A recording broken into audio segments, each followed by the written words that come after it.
2 more to go, guys. Here we go. Number 7. We've got dy dx equals negative y x plus 1, and then my initial condition is y of negative 2 equals 1. All right, so first step is to separate the variables. So I'm going to multiply by dx, and I'm going to divide by y. So I get 1 over y dy equals, and then I want to keep this negative on this side because I want the 1 over y to be the easiest possible way to do this antideriv. So I'm going to keep the negative on this side with the x's. So I'm going to just distribute that negative in. So it's going to be negative x minus 1 dx. All right, so now I'm going to take the integral of both sides, aka antideriv. So the antideriv of 1 over y is ln absolute value of y equals antiderivative of negative x is negative 1/2 x squared. Antiderivative of negative 1 is negative 1x plus c.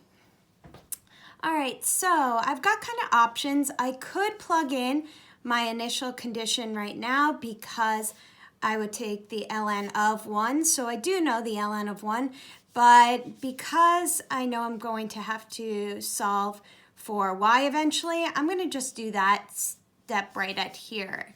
So to get rid of ln, I'm going to e both sides. So I get y equals, and then there's an e to the plus c, so it's a big old c out in front, e to the negative 1/2 x squared minus x. All right, and so then I can plug in my initial condition. So I get 1 equals c times e to the negative 1/2 times negative 2 squared minus a negative 2, so plus 2.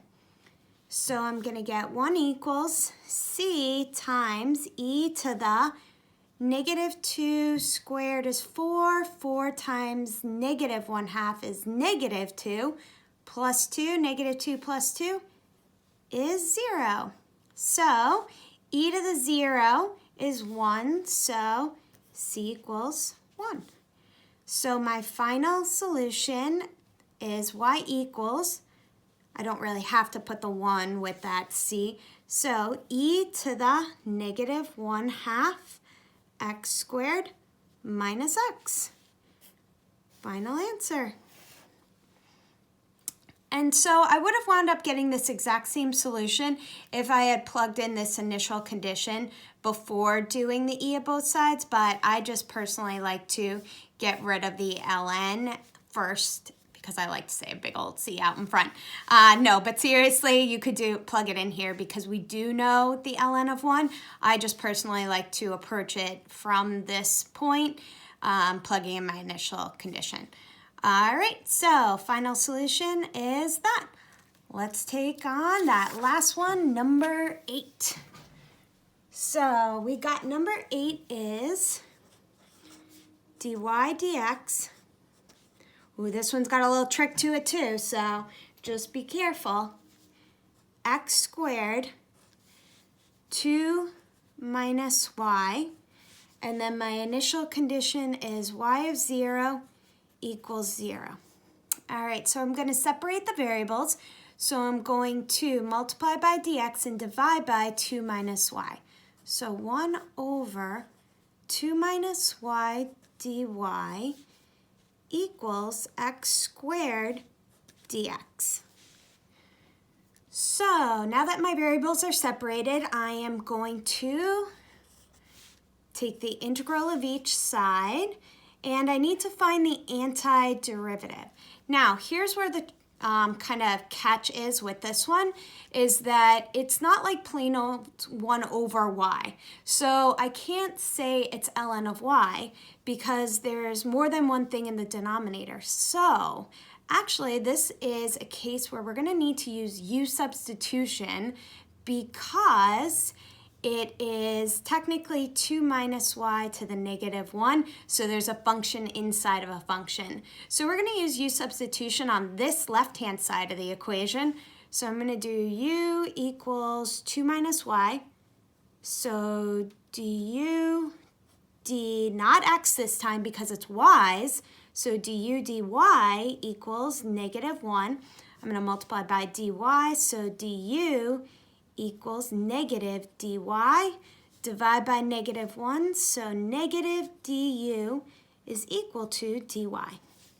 So I'm going to now substitute in, so it's going to be the integral of 1 over u, and then dy, which is negative du, so negative du, equals the integral of x squared dx. All right, so now we are going to find the antideriv. So this one is a negative 1, so I'm going to keep that negative 1 out in front. And then 1 over u is ln, absolute value of u, equals antideriv of x squared is 1/3 x to the third plus c. And I'm going to just sub back in what my u is, so negative ln absolute value of 2 minus y equals 1/3 x to the third plus c. Now, guys, you could have spotted up here that it's going to be ln of 2 minus y. The only thing that you just got to be careful about is that negative out in front because of the derivative of this denominator is negative 1. So we could kind of shortcut it-ish and say it's ln of 2 minus y and then put that negative out in front. But the reason behind it is because of that u substitution that went on. So technically you don't have to show these intermediate steps if you're able to spot up here that it's going to be ln of 2 minus y. Just don't forget the negative out in front. All right, so we are going to now solve for my y. So I'm going to divide by negative 1, so I get ln absolute value of 2 minus y equals negative 1/3 x to the third, and I'm going to keep it as plus c because it's a constant, so whether it's positive or negative, it just stays as a constant, so I technically don't need to write it as minus c. Okay, so I'm going to e both sides to get rid of that ln, so I get 2 minus y equals e to the plus c is a big old c out in front. E to the negative 1/3 x to the third. All right, and I could plug in my initial condition right here. So I get 2 minus 0 equals c e to the 0. Anything raised to the 0 power is 1, so c is equal to 2. So I get 2 minus y equals 2 e to the negative 1/3 x to the third. Don't box that in because we have to solve for y. So y is going to equal 2 minus 2e to the negative 1/3 x to the third. And that is my final solution to the particular differential equation.